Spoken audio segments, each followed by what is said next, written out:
जय हिंद साथियों, कैसे हैं आप। उम्मीद करते हैं आप अच्छे होंगे और साथ में आपकी तैयारी बेहतर तरीके से चल रही होगी।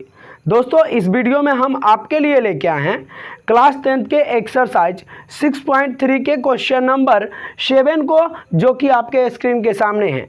दोस्तों, इससे पहले हमने क्वेश्चन नंबर 6 तक के प्रश्नों को सॉल्व कर लिया था। यदि आपने उस प्रश्न को नहीं देखा है तो उसका लिंक वीडियो के डिस्क्रिप्शन में दिया गया है, वहां जाके आप आसानी से उस वीडियो को देख सकते हैं, यानी उसका सलूशन पा सकते हैं। तो चलिए दोस्तों, अभी फिलहाल हम क्वेश्चन नंबर 7 को देखते हैं। क्वेश्चन नंबर 7 के अंतर्गत 4 प्रश्न हैं, इन चारों को हम प्रूफ करेंगे। तो आइए वीडियो को शुरू करते हैं। अभी आप देख पा रहे हैं कि क्वेश्चन नंबर 7 है, आकृति 6.38 में त्रिभुज ABC के शीर्ष लंब AD और CE परस्पर बिंदु P पर प्रतिच्छेद करते हैं। तो दर्शाइए कि त्रिभुज AEP समरूप है त्रिभुज CDP के। दूसरा है त्रिभुज ABD समरूप है त्रिभुज CBE के। तीसरा है AEP त्रिभुज जो है ADB के समरूप है। और चौथा क्वेश्चन है PDC जो है त्रिभुज BEC के समरूप है। ये 4 क्वेश्चन आपको दिए गए, तो चलिए एक एक करके हम सॉल्व करते हैं। तो पहले को आप देखिए, पहले के लिए हम देखिए क्राइटेरिया जो आपका होगा समरूपता का। तो इन 3 क्राइटेरिया को यदि कोई त्रिभुज फॉलो करता है, 2 त्रिभुज यदि इन 3 क्राइटेरिया को फॉलो करता है तो हम उनको समरूप कह सकते हैं। जैसे कि फर्स्ट में आप देख सकते हैं SSS, इसका मतलब होता है कि संगत भुजाओं का अनुपात जो होगा दोनों त्रिभुज का सेम होगा तो त्रिभुज समरूप हो सकते हैं। यानी 2 त्रिभुजों के संगत भुजाओं का अनुपात यदि बराबर है तो या समानुपाती है तो त्रिभुज समरूप हो सकते हैं।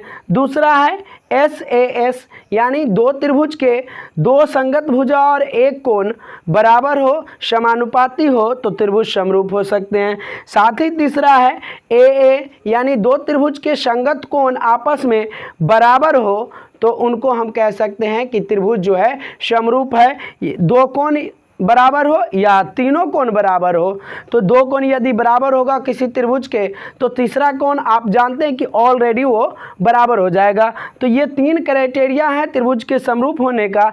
यदि इन्हें फॉलो करता है कोई भी त्रिभुज, कोई भी 2 त्रिभुज इन तीनों क्राइटेरिया को फॉलो करता है तो वो त्रिभुज समरूप हो सकते हैं। तो यहाँ पे इसी के क्राइटेरिया के अनुसार हम इन प्रश्नों को सॉल्व करते हैं। तो सबसे पहले हम लिखेंगे कि त्रिभुज AEP तथा त्रिभुज CDP में, अब देखिए AEP और CDP में आप गौर से देखेंगे तो ये त्रिभुज AEP यहाँ पे है और दूसरा है CDP, ये और ये वाला त्रिभुज में आपको कहता है।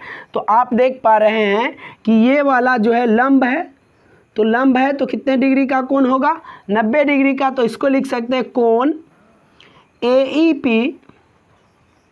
AEP बराबर किसके होगा, तो हम कहेंगे कि कोण CDP के बराबर होगा। CDP के कोण AEP बराबर होगा। पुनः आप देखिए एक बार, अब आप देख सकते हैं कि ये रेखा एक दूसरे को P बिंदु पर काट रहा है। तो जब P बिंदु पर काटेगा तो ये दोनों कोण का मान बराबर होगा, यानी कोण EPA बराबर कोण DPC, यानी DPC जो कोण होगा EPA के बराबर होगा। कैसे, तो एकांतर कोण से, एकांतर कोण से। अब दोस्तों एकांतर कोण से ये तो बराबर आ गए। अब जब एकांतर कोण से 2 कोण आपस में बराबर आ गए तो क्या तीसरा कोण बराबर नहीं होगा, तो हम लिखेंगे AA, यानी कोण से त्रिभुज AEP समरूप है त्रिभुज CDP। अब आप तथ्य जो दोगे तो क्यों समरूप है, कैसे समरूप है, तो 2 कोण यदि आपस में 2 त्रिभुज के बराबर हो जाते हैं तो वो त्रिभुज क्या होता है, समरूप होता है। तो यहाँ पे आपने देखा कि ये वाला कोण इसके बराबर था और ये वाला कोण इसके बराबर है, यानी त्रिभुज के दो कोण आपस में जो है बराबर है, दो त्रिभुज के दो कोण आपस में बराबर है, तो त्रिभुज क्या होगा, समरूप होगा। तो यहाँ से हम इसको लिख दिए। अब आप अच्छे तरीके से लिख सकते हैं, तो इसको लिख सकते हैं ए से त्रिभुज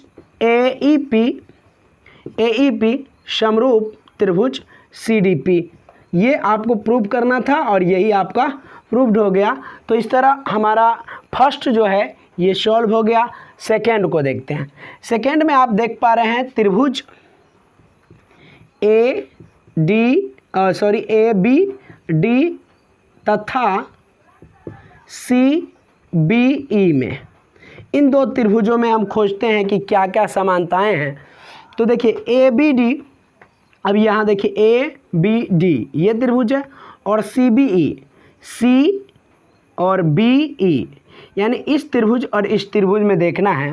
तो आप देख पा रहे हैं कि दोनों में कोण B जो है मौजूद है। कोण B बराबर कोण B उभयनिष्ठ है। ये दो कोण तो आपस में बराबर हो गए, एक कोण आपस में एक कोण के बराबर हो गए। अब आगे आप देख रहे हैं कि ये दोनों में कॉमन है। देखिए इस त्रिभुज में आप कह सकते हैं और इस त्रिभुज में भी है, तो दोनों त्रिभुज में है। और साथ ही आप देख रहे हैं कि इस त्रिभुज में जो है, इस त्रिभुज में कोण ये वाला BEC जो है 90 डिग्री का है, और इस त्रिभुज में आप देख सकते हैं कि BDA जो है 90 डिग्री का। BDA और बराबर कोण किसके बराबर है, तो BEC के बराबर, BEC के बराबर है। और कितना है, तो 90 डिग्री, क्योंकि ये जो दोनों रेखा है ना भुजा पर लंब है। अब जब भुजा पर लंब है तो दो कोण यदि आप देख लो यहाँ पे भी बराबर है, तो जब दो कोण बराबर है तो हम कहेंगे AA से त्रिभुज ABD समरूप है त्रिभुज CBE। ये भी हमारा प्रूव हो गया। तो दोस्तों ये दो तो हमने प्रूफ कर लिया। तो दोस्तों क्वेश्चन नंबर 7 में 4 प्रश्न थे, उनमें से हमने 2 प्रश्न को सॉल्व किया। 2 प्रश्न को आप कोशिश कीजिए, सॉल्व कीजिए। यदि आपसे नहीं होता है तो कमेंट बॉक्स में कमेंट कीजिए, मैं उसको फिर से सॉल्व करके आपके लिए दे दूंगा यदि आप कमेंट करते हैं तो, वरना मैं समझूंगा कि आपसे ये क्वेश्चन सॉल्व हो गया। तो दोस्तों यदि ये वीडियो आपको अच्छा लगा हो तो इस वीडियो को एक लाइक कीजिए और साथ में हमारे YouTube channel Naval study centre को सब्सक्राइब कर लीजिए।